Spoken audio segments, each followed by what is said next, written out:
ఈరోజు మకర రాశి వారికి బ్యాంకు లావాదేవీలన్నీ కూడా చికాకు కలిగిస్తాయి. బ్యాంకుకు వెళ్ళేటటువంటి సర్వర్ సరిగ్గా పనిచేయకపోవడం, చిన్న చిన్న సంతకాలు కలవకపోవడం లేదా ఆగిపోవడం పనులన్నీ కూడా కనపడుతున్నాయి. ఓర్పుగా వ్యవహరించాలి. ఈరోజు అంతా కూడా మానసిక వేదనకి గురయ్యే పరిస్థితి కనపడుతోంది. మనసులో ఏదో తెలియనటువంటి అశాంతి, చిన్న విషయానికి ఎక్కువగా ఆలోచించడం, ఒత్తిడికి గురవడం, స్ట్రెస్ బాగా కనపడుతుంది. జాగ్రత్తగా ఉండాలి. చాలా విషయాల్లో మౌనంగా ఉండండి. ఎవరైనా సరే మిమ్మల్ని రెచ్చగొట్టినా సరే సామరస్యంగా ఉండండి. మాట పెంచితే లేనిపోని గొడవలు వస్తాయి. జాగ్రత్త. ప్రయాణాల్లో చిన్న చిన్న ప్రమాదాలు కనపడుతున్నాయి. బండి నడిపేటప్పుడు సెల్ ఫోన్ మాట్లాడడం, హడావిడిగా వెళ్ళడం మాత్రం చేయకండి. కొంచెం కావాలంటే ముందుగానే బయలుదేరే ప్రయత్నం చేయండి.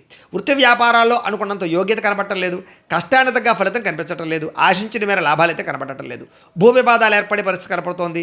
స్థలం విషయంలో పక్కవారితో గొడవలు వచ్చే పరిస్థితులు, సరిహద్దు విషయంలో, డాక్యుమెంట్ వ్యవహార విషయాల్లో ఇబ్బందులు కనపడుతున్నాయి. జాగ్రత్త.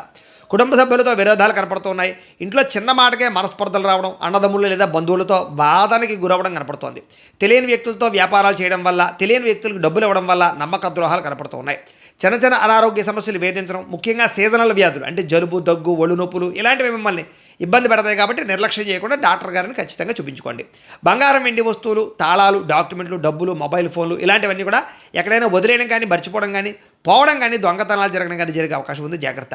అగ్రిమెంట్ కుదుర్చుకునేటప్పుడు, నూతన ఒప్పందాల విషయాల్లోనూ, వివాహ సంబంధాలు కుదుర్చుకునే విషయంలోనూ కూడా అవకతవకలు కనపడుతున్నాయి. ప్రేమికుల మధ్య అపార్థాలు, గొడవలు పెరిగే అవకాశం కనపడుతోంది. అనవసరమైన ఖర్చులు పెరిగిపోతాయి. క్రెడిట్ కార్డులు, ఈఎంఐలు, ఈ యొక్క రుణ లావాదేవీలు మిమ్మల్ని కొంచెం ఇబ్బంది పెట్టే అవకాశం కనపడుతోంది.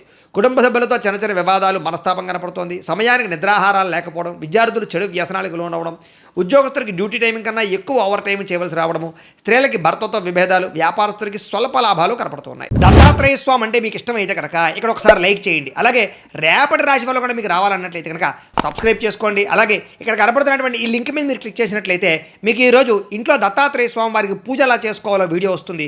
ఆ వీడియోని ఎదురుకుండా పెట్టుకుని మీ ఇంట్లో ఈరోజు దత్తాత్రేయ స్వామి వారికి పూజ చేసుకోవడం వల్ల ఈరోజు మీకు శుభప్రదంగా ఉంటుందని తెలియజేస్తూ లైక్ చేయడం మాత్రం మర్చిపోకండి. స్వస్తి.